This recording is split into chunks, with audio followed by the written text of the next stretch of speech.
नमस्कार दोस्तों, SR coaching की ऑनलाइन लाइव क्लास में आपका स्वागत है। और मैं अजमेर से शैलेंद्र सिंह रावत एक बार फिर से आपके अपने YouTube channel Shailendra sir online class में मैं स्वागत करता हूं। और दोस्तों, आज के वीडियो में हम जो पढ़ने जा रहे हैं राजस्थान का, मैं आपको वर्गीकरण बता रहा हूं। राजस्थान के भूभाग का वर्गीकरण हम आपको अध्ययन करके रेगुलर बता रहे हैं। और दोस्तों, आज के वीडियो में हम देखिए, आज कल के वीडियो में हमने क्या पढ़ा था, पहले मैं आपको उसके बारे में बताऊँ।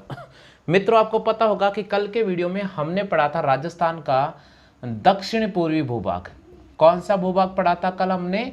राजस्थान का दक्षिणी पूर्वी भूभाग पढ़ा था, यही पढ़ा था ना अपन ने। तो मित्रों, आपने मैं उम्मीद तो यही करता हूं कि कल जो मैंने पढ़ाया था राजस्थान का दक्षिणी पूर्वी भूभाग, ये आपको समझ में आ गया होगा। ठीक है। आज हम जो पढ़ने जा रहे हैं, आज हम पढ़ने जा रहे हैं राजस्थान का पूर्वी भूभाग। हम आज इस टॉपिक में पढ़ेंगे, वो कौन सा पढ़ेंगे? राजस्थान का पूर्वी भूभाग पढ़ेंगे। तो चलिए साथियों, हम शुरू करते हैं आज के क्लास वीडियो में राजस्थान का पूर्वी भूभाग के बारे में। ठीक है, चलो भाई, अपन पढ़ने जा रहे हैं राजस्थान का पूर्वी भूभाग। तो यहां लिखा मैंने राजस्थान का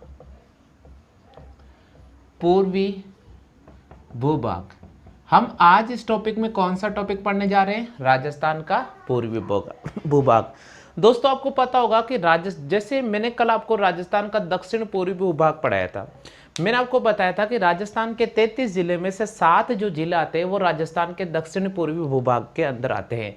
लेकिन अब अगर अपन राजस्थान का पूर्वी भूभाग पढ़ते हैं तो इस पूर्वी भूभाग की क्या विशेषता, वो आप यहाँ देखिए। सब कुछ अभी क्लियर हो जाएगा इस डायग्राम के माध्यम से। दोस्तों, ये हिस्सा है राजस्थान का पूर्वी भूभाग का। ठीक है, तो राजस्थान के पूर्वी भूभाग के अंतर्गत 10 जिले आते हैं। सबसे पहला पॉइंट आपको याद रखना पड़ेगा कि राजस्थान के पूर्वी भूभाग में कितने जिले आते हैं? राजस्थान के पूर्वी भूभाग के अंदर 10 जिले आते हैं। राजस्थान के हम बात करते हैं पूर्वी भूभाग में, तो राजस्थान के पूर्वी भूभाग के अंदर 10 जिले आते हैं। अब वो 10 जिले कौन कौन से मैं आपको बता रहा हूं। जयपुर, अजमेर, अलवर, भरतपुर, टोंक, दौसा। ठीक है, उसके बाद आता है सवाई माधोपुर, सवाई माधोपुर भी आता है। ठीक है, करौली आता है, विशेषकर ध्यान रखना, करौली भी आता है, धौलपुर भी आता है। देखो, 1 2 3 4 5 6 7 8 9, जयपुर, अजमेर, अलवर, भरतपुर, टोंक, दौसा, सवाई माधोपुर, करौली और धौलपुर और बांसवाड़ा, ये राजस्थान के 10 जिले आते हैं। कौन से क्षेत्र में? पूर्वी भूभाग के अंतर्गत आते हैं। अब दोस्तों, मैंने आपको ये पढ़ाया था कि भाई पूर्वी भूभाग के अंतर्गत 10 जिले भी आते हैं, तो राजस्थान का क्षेत्रफल का कितना प्रतिशत भाग या निवास करता है और कुल जनसंख्या कितनी निवास करती है।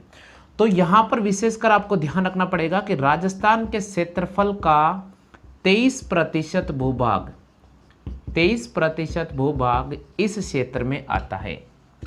राजस्थान का जितना भी क्षेत्रफल है उसका 23% जो भूभाग है वे इस क्षेत्र में आता है। ठीक है, अगर अपन जनसंख्या की बात करते हैं तो जनसंख्या का 39% हिस्सा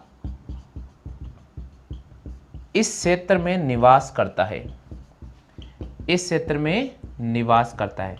यानी राजस्थान की जितनी भी जनसंख्या है उसका 39% हिस्सा इस क्षेत्र में निवास करता है। यानी जनसंख्या घनत्व, जनसंख्या घनत्व सबसे अधिक है। ये आप विशेषकर ध्यान रखना। कई बार प्रश्न आता भैया, कई बार आया हुआ है कि राजस्थान का ऐसा कौन सा भूभाग है जहां पर जनसंख्या घनत्व सर्वाधिक निवास करता है। तो हमें राइट करना पड़ेगा कि जनसंख्या घनत्व सबसे अधिक कौन से भूभाग के अंदर है? राजस्थान के पूर्वी भूभाग के अंदर है। राजस्थान के 10 जिले इसके अंतर्गत आते हैं। जयपुर, अजमेर, अलवर, भरतपुर, टोंक, दौसा, सवाई माधोपुर, करौली, धौलपुर और बांसवाड़ा आता है। राजस्थान के कुल भूभाग का, राजस्थान के कुल क्षेत्रफल का 23% हिस्सा आता है, वो पूर्वी भूभाग के अंतर्गत आता है। और जनसंख्या का लगभग 39% जो हिस्सा आता है वो कौन से भूभाग के अंतर्गत आता है? वो पूर्वी भूभाग के अंतर्गत आता है। बात करते हैं यहाँ की जलवायु कैसी है। तो इस क्षेत्र की जो जलवायु है वो आर्द्र जलवायु है। कौन सी जलवायु यहाँ की जलवायु है वे आर्द्र जलवायु है। मैंने आपको कल पूर्वी भूभाग वो दक्षिण पूर्वी भूभाग के बारे में पढ़ाया था। मैंने वहां पर बोला था कि वहां की जलवायु थी वो अति आर्द्र थी, लेकिन यहाँ पर जो पूर्वी भूभाग की अगर अपन जलवायु के बारे में बात करते हैं तो यहाँ की जलवायु आर्द्र जलवायु है। इसलिए यहाँ पर जो बरसात आती है वो 50 से 80 सेंटीमीटर लगभग बरसात होती है। यानी पूरे मानसून काल की अगर अपन बात करते हैं, पूरे मानसून काल में यहाँ पर जो बरसात होती है वो 50 से 80 सेंटीमीटर लगभग बरसात होती है। जलवायु कौन सी पाई जाती है? आर्द्र पाई जाती है। अगर मिट्टी की बात करते हैं, यहाँ पर जो अगर अपन मिट्टी की बात करते हैं तो यहाँ पर प्रमुख रूप से जो मिट्टी मिलती है वो जलोढ़ भी कह सकते हैं या फिर आप इसे दोमट मिट्टी भी कह सकते हैं। यहाँ पर जो मिट्टी मिलती है कौन सी मिलती है? जलोढ़ मिट्टी और दोमट मिट्टी मिलती है। ठीक है। अब दोस्तों अगर अपन पूर्वी भूभाग की बात करते हैं तो पूर्वी जो भूभाग है वो कौन कौन सी नदियों के संगम पर बना है, या अपन बोल सकते हैं कि कौन कौन से बेसिन बना है। तो आपने नाम सुना होगा दोस्तों, चंबल बेसिन, बनास बेसिन और माही बेसिन इस पूर्वी भूभाग के प्रमुख बेसिन है। ठीक है। तो इस पूर्वी भूभाग के अंदर जो बेसिन की बात करते हैं तो एक आता है इसके अंदर चंबल बेसिन। ठीक है। एक इसमें आता है बनास बेसिन, बनास बेसिन, और एक आता है इसमें माही बेसिन।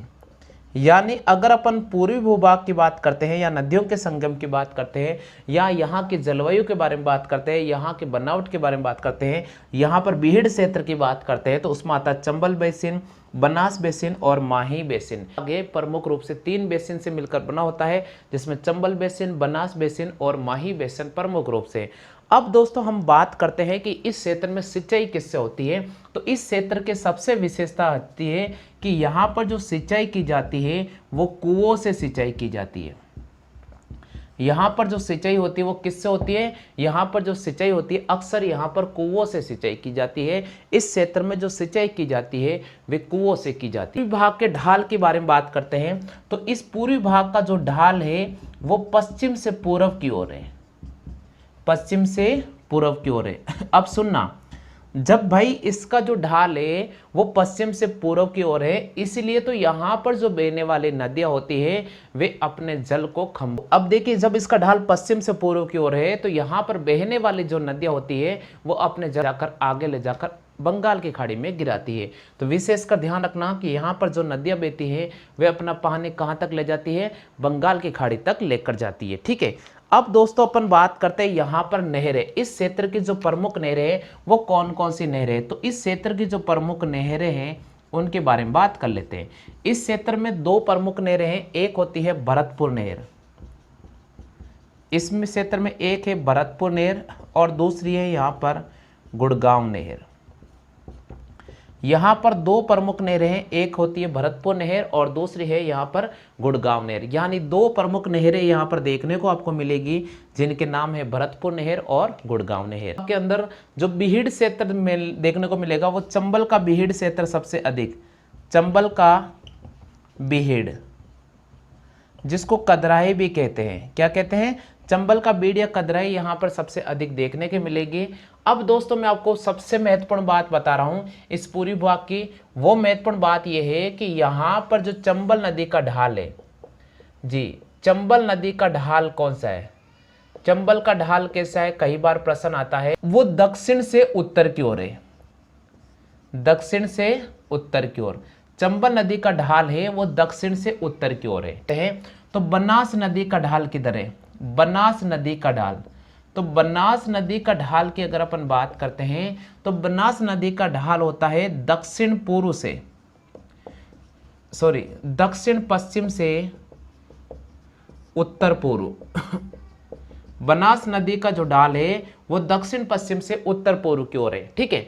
अब अपन बात कर लेते हैं यहाँ पर माही नदी का ढाल किस तरफ है। माही नदी का ढाल, माही नदी का ढाल दक्षिण से पश्चिम की ओर है। माही नदी का जो ढाल है वो दक्षिण से पश्चिम दिशा की ओर है। ये भी आप विशेषकर ध्यान रखना। यानी यहाँ पर जो बहने वाली प्रमुख नदियाँ हैं उनके ढाल के बारे में हमने बात कर ली है।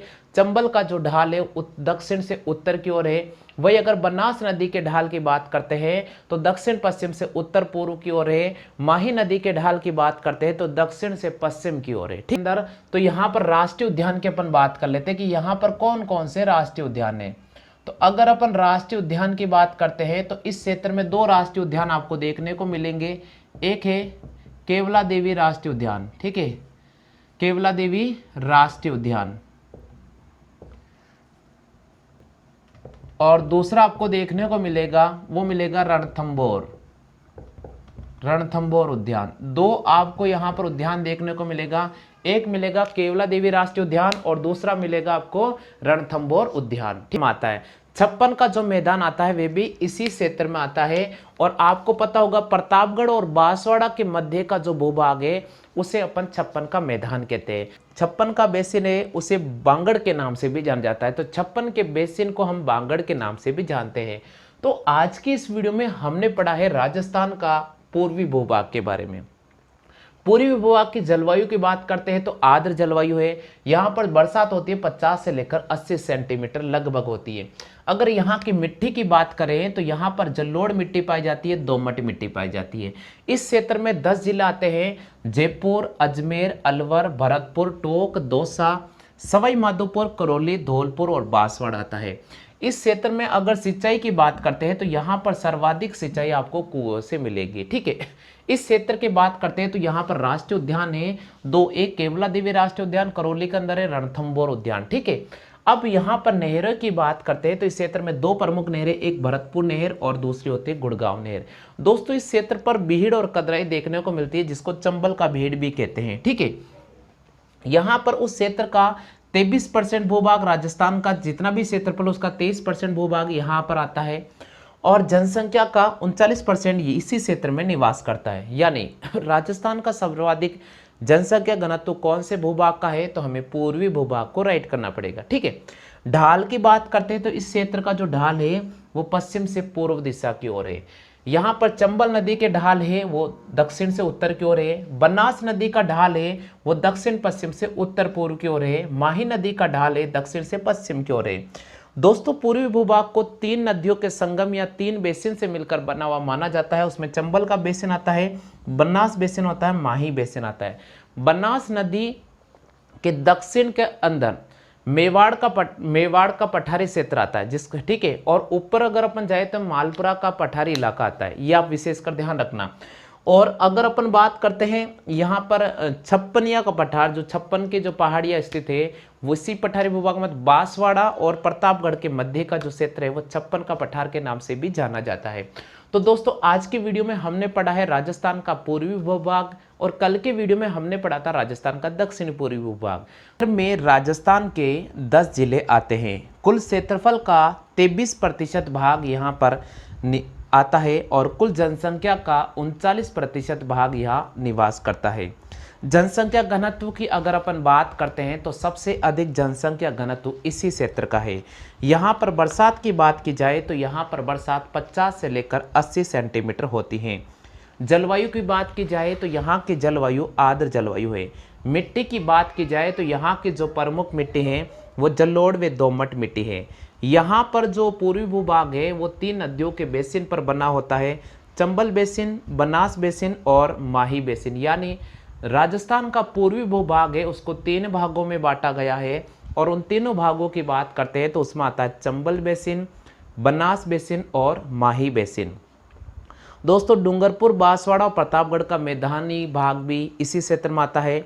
सिंचाई यहाँ पर कुओं से की जाती है। और अगर इस क्षेत्र के ढाल के बारे में बात करते हैं तो इस क्षेत्र का जो ढाल है वो पश्चिम दिशा से पूर्व दिशा की ओर है। इसलिए यहाँ पर जो बहने वाली नदियाँ है वो अपने पानी को लेकर जाती है बंगाल की खाड़ी में। ठीक है। दक्षिणी क्षेत्र का ढाल यहाँ पर पश्चिम दिशा की ओर है। इसी कारण जो माही नदी है वो खंबात की खाड़ी में जाकर गिरती है। ये बहुत महत्वपूर्ण जानकारी आपको याद रखनी पड़ेगी। अब दोस्तों इसमें एक और महत्वपूर्ण जानकारी कौन सी है वो मैं आपको बता रहा हूँ। दोस्तों इस क्षेत्र में 2 प्रमुख नहरें हैं। वो नहर आती है भरतपुर नहर और गुड़गांव नहर। यहाँ पर चंबल भीड़ की कदराई आपको देखने को मिलेगी। चंबल बेसिन का जो ढाल की अगर अपन बात करते हैं तो वो दक्षिण से लेकर उत्तर की ओर है। वही अगर बनास बेसिन के ढाल की बात करते हैं तो उसका जो ढाल है दक्षिण पश्चिम से लेकर उत्तर पूर्व की ओर है। माही नदी के ढाल की बात करते हैं तो दक्षिण से पश्चिम दिशा की ओर है। दोस्तों इस क्षेत्र का जो पश्चिमी भूभाग है उसको पिडमॉट के नाम से भी जाना जाता है। यहाँ पर राष्ट्रीय उद्यान की बात करते हैं तो यहाँ पर दो प्रमुख रूप से राष्ट्रीय उद्यान आपको देखने को मिलेंगे, एक केवलादेव राष्ट्रीय उद्यान और दूसरा रणथंभौर राष्ट्रीय उद्यान। पूर्वी मैदानी भाग आगे जाकर गंगा यमुना के दोआब में मिल भी जाता है, इसका भी आप विशेषकर ध्यान रखना, ठीक है। अब दोस्तों पूर्वी मैदानी भाग को हम 3 भागों में बांट सकते हैं, बनास बेसिन, चंबल बेसिन, छप्पन बेसिन। बनास नदियाँ जो है उसके दक्षिण दिशा में मेवाड़ का मैदान है और उत्तर दिशा में मालपुरा और करौली का मैदानी क्षेत्र है। दोस्तों अगर अपन बात करते हैं बनास बेसिन की तो बनास बेसिन के अंदर जो औसत ऊंचाई है यहाँ के पठारी इलाकों की वो 150 से लेकर 300 मीटर है। यहाँ पर बुल्लई पत्थर नेस्ट की चट्टानें आपको देखने को मिलेगी। यहाँ पर प्रमुख रूप से जो खद्यान खानों से खनन होता है जिसमें आपको पट्टी और पटाव मिलेंगे। देवगढ़ यहाँ पर सबसे ऊंची चोटी है जो 582 मीटर है औसत इसके पठारी भाग का। तो दोस्तों वीडियो मेरा पसंद आता है तो वीडियो को लाइक करें और पूरे वीडियो को देखने के बाद आप अपने नोट्स स्वयं तैयार करें। इसी प्रकार के लेटेस्ट वीडियो देखने के लिए रेगुलर बने रहिए हमारे यूट्यूब चैनल पर।